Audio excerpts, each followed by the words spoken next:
Thank you, Izati. Assalamualaikum warahmatullahi wabarakatuh. My name is Najib. Today, I'm going to show you some of medical related NGOs that we can inspire from and join them if we have the opportunity. The first organization is Mercy Malaysia. It stands for Medical Relief Society Malaysia.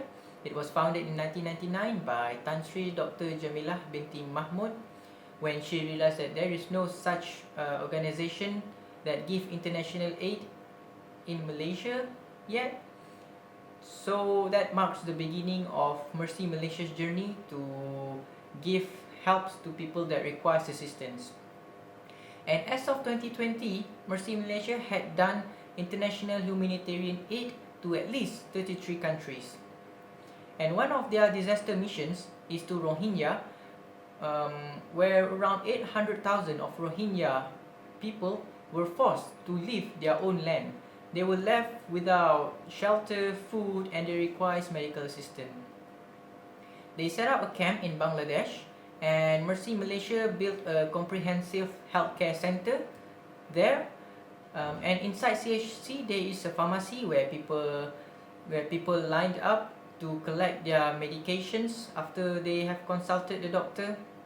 CHC is also equipped with an advanced technology machines that were used in diagnostic purposes. They utilize this technology is very beneficial in getting a rapid and accurate diagnosis to make sure that a patient can get a treatment as fast as possible, and this will also prevent the infection to spread to other people, because we know that the camp is very dense and overpopulated, so they are more susceptible to a close contact infections.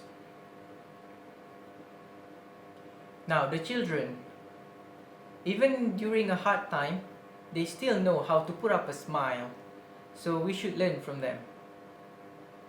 Next, community outreach programs. Mercy Malaysia are calling Malaysians to volunteer in PPE sewing projects, where they will sew personal protective equipment such as glove, full body suit that will be used to in this COVID-19 outbreak. Now, if you want to know more about Mercy, please check out their website and also follow Facebook, Twitter, and Instagram. The second organization is MIMPA, a Malaysian Integrated Medical Professionals Association. Now, one honorable persons that should be mentioned is the Vice President one of MIMPA is Dr. Hidayah Ismawi. She's happened to be our supervisor in this seminar, and she graduated in IUM with 6 distinctions, and she continued her study in UKM, and she graduated with a CGPA of 4 flat. A very smart and intelligent person. She has proven that it is possible to get involved in volunteering even with a very tight and packed schedule. We just need to manage our time effectively and to have a balance between our studies and volunteering. She is the chief editor of Malaysian Medical Gazette, which we'll talk about later. Disaster missions, one of their disaster mission is in November 2014, where the worst flood happened in Malaysian history. It's affect Kelantan, Terengganu, and Pahang. As you can see, the flood has blocked the roads, and it made the access to the affected sites is very limited, and the only mode of transportation is by helicopter or boats, and MIMPA picked the first option. And one thing that you can notice that you will realize that most of the time MIMPA rescue team will be sent through helicopter. This is MIMPA rescue team. They're on their way to Kuantan by helicopter. And their other missions in December 2013 in Sabah, as you can see, the roads were flooded, and the only way to access the affected area is by helicopter. Again, MIMPA rescue team were sent by helicopter. Now, this is a good thing in volunteering. You can learn new things and you can experience things that you have never experienced before. You can even ride a helicopter. So if you want to ride a helicopter, join MIMPA. Okay, one unfortunate event is that they found out food that were donated are spoiled. Not only that the food cannot be consumed, but this is a very wasteful of resources. Because I've mentioned before, the way to access the affected area is very limited, so it is very difficult to transport this food, and then just to realize that this food was spoiled and cannot be consumed. So it is a very waste of resources and manpower. So people, if you want to donate, please donate, as offering hand is better than receiving hand, but please offer something that is in a good condition. Health education. Now going back, the Malaysian Medical Gazette, a website created by MIMPA with the objective of informing the public with health-related news. Our friend Izati has already gave a good explanation about this website. Now, please check out their MMG and follow their Facebook, Twitter. In conclusion, roles of volunteering is very dynamic. People can participate in volunteering in their field of expertise. If someone can go to the front line and helps people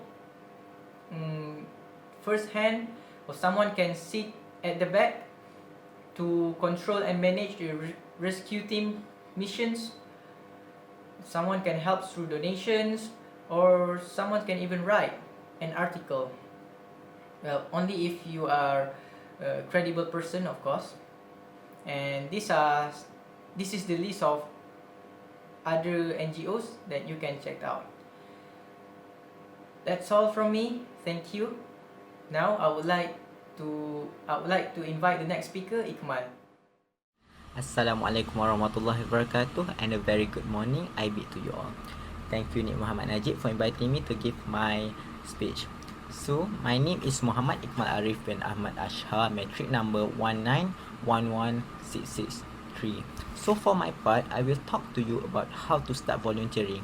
And for this main topic, I have divided the topic into 5 main points, which is reason, passion, recognize your inner talent, understanding details of volunteering, and last but not least, start small. For creating your own reason, you can have anything as simple as searching for contacts, or you just want to make new friends, or you just want to have a fulfilling holiday, because some people might do nothing on your holidays. So rather than do nothing, it's better to do something, right, which is volunteer, where you can give your kindness towards people, and hey, it's happiness for everyone. Everybody gains benefits.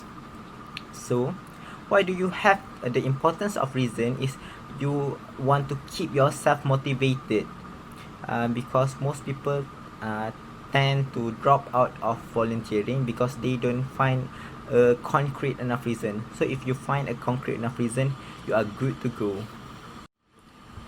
The second point on how to start volunteering is you have to have your own passion. So what do I mean by passion is something or some field or subject that you are interested in. For example, you might be interested in human rights issues, environmentalism issues, animal rights issues, human rights issues, and many more. So why do you have to have passion is it makes you feel accomplished after the volunteering work that you have done. So if you volunteer and you feel accomplished, you are bound to work more and volunteer more. The third one is recognizing your talent. What do I mean by recognizing your talent is you have to find what do you want, can you work, and what skills do you have to work. So under this recognizing your talent, I have divided it into 5 ways of volunteering, which is formal, governance, non-formal, social action, and project-based. Under the first sub-point of recognizing your talent, which it is formal. So formal requires you to work under specific coordinator and supervisor, which requires commitment because the project you are going to submit or you going to commit yourself in are long term, so you have to have sufficient commitment. So what kind of work it is for example fundraiser and a hospital volunteer. The second sub-point of recognizing your talent is governance. So what do people in this governance do is they provide the leadership and direction towards a certain organization. So these kind of people usually have talent in smart decision making, and it usually requires career experience. For example, any kind of higher up such as board of directors of a certain organization is someone who works in the governance field. The next one is the talent in non-formal settings. So what do I mean by non-formal settings? It is usually done in a local community, and it usually involves unstructured and unfunded settings.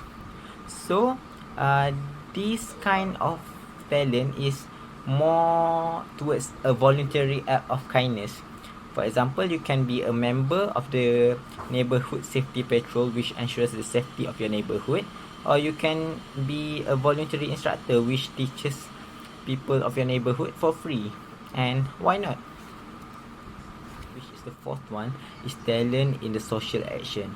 So this kind of volunteerism usually involve joining a group of people together, and they are joined by a specific or a common goal.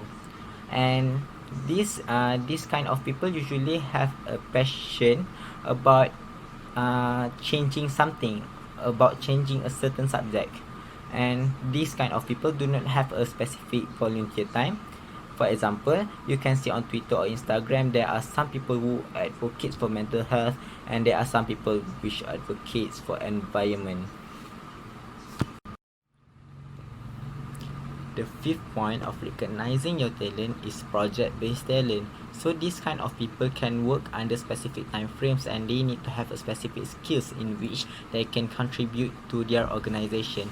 So for example, these skills are people who raises charities and a coordinator of a specific project. The fourth point under how to start volunteering is understanding the details. So what do I mean by understanding the details is once you know what kind of volunteering you want to dive yourself into, you will need to choose which organization or agency you want to work with, whether like how my friends or my teammates have presented before. You can check on their presentations on how to volunteer under that, and or how to contact them. And you can check the mission statement of that specific organization to make sure that your goal and their goal is aligned, so that you may reach your goal. And then you can also check their financial status as a bonus point for you to join their organization. The fifth point and the last point for my presentation is you have to start volunteering small. Why do I say that you have to start small? Is to prevent yourself from being burnt out, from having too much work or too much burden on your shoulders. So this means that you can volunteer more in the future, and you can adapt yourself to having more responsibilities. And yes, you can take more responsibilities by time, and eventually you can go big. But first, you have to start small. And if you ever feel any burnout, you can communicate with your supervisor if you think that volunteering is actually disturbing your daily life, so that they can lighten your responsibility and give you a job that is less burdening.